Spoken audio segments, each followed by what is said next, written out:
मेरे प्यारे दोस्तों, ज्ञान के सागर में आपका स्वागत है। दोस्तों, हमने, आपने और सभी ने जिंदगी के किसी न किसी मोड़ पर नारियल के फल का इस्तेमाल जरूर किया होगा।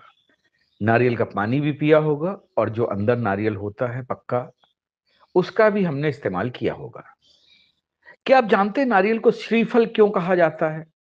और साथ ही चाहे कोई भी पूजा पाठ अनुष्ठान हो, उसमें महिलाओं को नारियल तोड़ना वर्जित क्यों माना जाता है? आइए नारियल फल के बारे में बात करते हैं। नारियल फल को श्रीफल के नाम से भी जाना जाता है। कहा जाता है कि जब भगवान विष्णु पृथ्वी पर अवतरित हुए तो वे स्वर्ग से तीन चीजें अपने साथ लाए थे, जिसमें पहली चीज थी माता लक्ष्मी, दूसरी चीज वह अपने साथ लाए थे कामधेनु गाय, और तीसरी चीज थी नारियल का पेड़। क्योंकि यह भगवान विष्णु और देवी का फल है, इसलिए इसे श्रीफल कहा जाता है। इसमें त्रिदेव ब्रह्मा, विष्णु और महेश का वास है। और इसे इसीलिए ऐसा कहा जाता है कि नारियल का पेड़ तीन पीढ़ियों को पालता है। ये इसीलिए श्रीफल कहलाता है। नारियल को सबसे सात्विक फलों में से एक माना जाता है। यह अकेले ही ईश्वर का प्रतीक है। भारत में नारियल सभी पूजाओं, त्योहारों में महत्वपूर्ण भूमिका निभाता है, जहां नारियल के रूप में इसको प्रसाद के रूप में चढ़ाया जाता है। भीतरी नारियल का पानी और सफेद नरम गिरी साफ और मिलावट रहित है, और कठोर बाहरी नारियल के खोल से जो है वो संरक्षित और ढका हुआ होता है। इसलिए भगवान को अर्पित करने के लिए नारियल से अधिक शुद्ध कुछ भी नहीं हो सकता है। कई सामाजिक कार्यक्रमों के दौरान उपहार के रूप में नारियल भी देने की परंपरा है। और दक्षिण भारत के राज्यों में तथा महाराष्ट्र जैसे प्रदेशों में नारियल से बना हुआ पेड़, यानी कि नारियल के बीज को जो है वो पेड़ बनाकर भी देने की परंपरा है। भगवान के सामने नारियल फोड़ना शुभ माना जाता है। नारियल के अंदर का पानी और सफेद नरम गिरी को जो है भगवान के सामने प्रसाद मतलब तोड़ा जाता है, उसके पानी को जो है पिया जाता है, और जो गिरी है वो उसको जो है प्रसाद के रूप में बांटा जाता है। आपको मैं बताना चाहूंगा, श्रीफल अर्थात नारियल महादेव शिव को भी अत्यंत प्रिय है। और श्रीफल में स्थित तीन नेत्र, आपने देखा होगा श्रीफल के ऊपरी भाग में जो तीन नेत्र जैसे बने होते हैं, वो भगवान शिव के तीन नेत्रों का प्रतिनिधित्व करते हैं। देवी देवताओं को भी श्रीफल चढ़ाने से धन संबंधी समस्याएं दूर होती है। महिलाओं को पूजा संबंधी कार्यों में कभी भी नारियल नहीं तोड़ना चाहिए।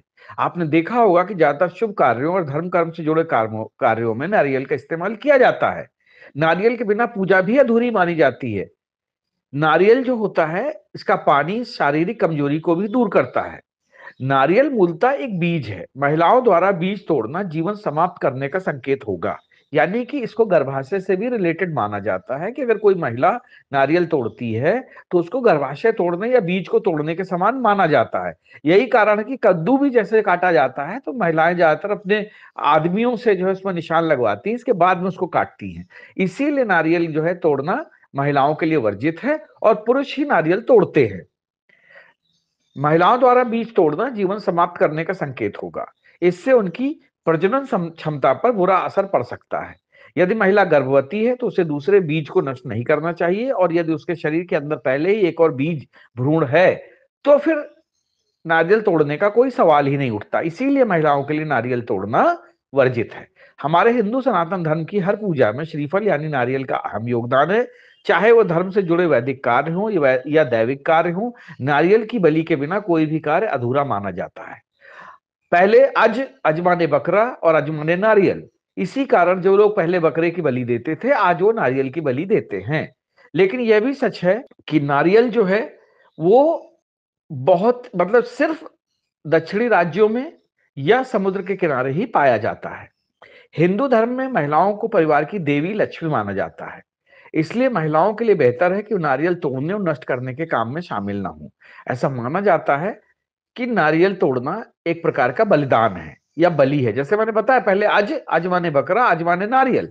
पहले जो बकरे की बलि दी जाती थी, इसलिए नारियल की बलि देने के लिए महिलाओं को रोका जाता है।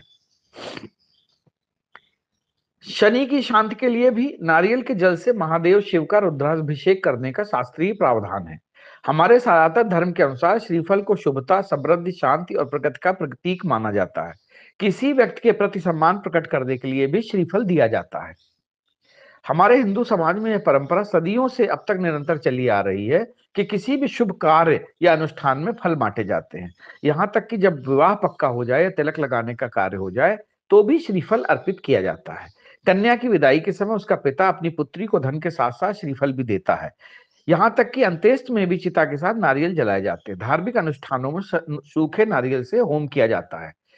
आपको बताना चाहूंगा कि ये श्रीफल नारियल कैलोरी से भरपूर होता है, उसकी तासीर ठंडी होती है, इसीलिए जब कोई बीमार पड़ जाता है तो इसको पानी को पिलाया जाता है, क्योंकि इसमें बहुत सारे पोषक तत्व तो मौजूद होते हैं।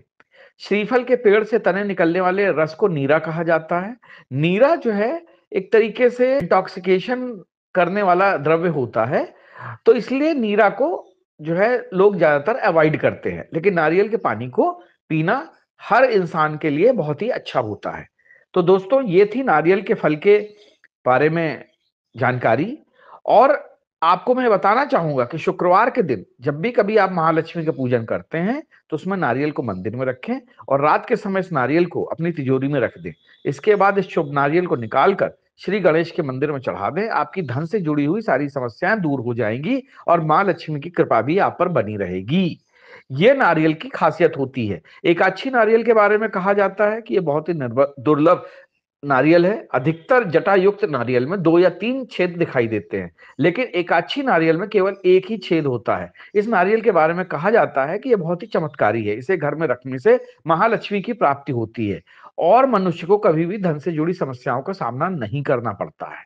नारियल वैसे तो बाहर से कठोर होता है, लेकिन अंदर से नरम होता है। इसलिए हमें नारियल से भी सीख लेनी चाहिए कि हम भले ही बाहर से हमारा वातावरण कठोर हो, लेकिन हमें भीतर से बहुत ही नरम रहना चाहिए। किसी के साथ भी कोई गलत व्यवहार नहीं करना चाहिए। यही हमारे सनातन धर्म की खासियत है। जय हिंद, जय भारत।